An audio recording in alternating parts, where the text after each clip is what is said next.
Hello. തുടരും എന്ന ചിത്രത്തിന്റെ first day Tamil Nadu box office collection റിപ്പോർട്ടാണ് എന്നൊരു വീഡിയോ ഭാഗത്ത് നോക്കാൻ പോകുന്നത്. വീഡിയോയിൽ മുൻപ് വീഡിയോ ലൈക്ക് ചെയ്യുക, ചാനൽ സബ്സ്ക്രൈബ് ചെയ്യുക.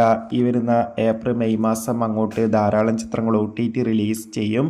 നമ്മുടെ ചാനൽ ഭാഗം പരിശോധിച്ചാൽ നിങ്ങൾക്ക് ആ വീഡിയോയ്ക്ക് കാണാൻ വേണ്ടി സാധിക്കുന്നതായിരിക്കും.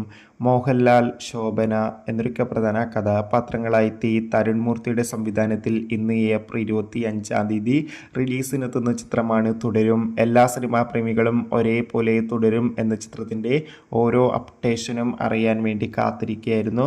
ഫൈനലി ചിത്രത്തിൻ്റെ ഏറ്റവും പുതിയ കളക്ഷൻ അപ്ഡേഷൻ പുറത്തുവന്നിരിക്കുകയാണ്. നിലവിൽ കിട്ടുന്ന റിപ്പോർട്ടുകൾ പ്രകാരം കേരളത്തിൽ നിന്ന് ആദ്യ ദിവസം 5 കോടിക്കടുത്തും തമിഴ്നാട്ടിലും അത്യാവശ്യം മികച്ച ബുക്കിംഗ് നടക്കുന്നുണ്ട്. അതുകൊണ്ട് തന്നെ തമിഴ്നാട്ടിൽ നിന്ന് 30 മുതൽ 50 ലക്ഷം വരെ കളക്ഷൻ നേടിയെടുക്കാൻ വേണ്ടി സാധിക്കുമെന്നാണ് അഡ്വാൻസ് ട്രാക്കിംഗ് റിപ്പോർട്ടുകളൊക്കെ സൂചിപ്പിക്കുന്നത്. കാത്തിരിക്കാം. ബൈ.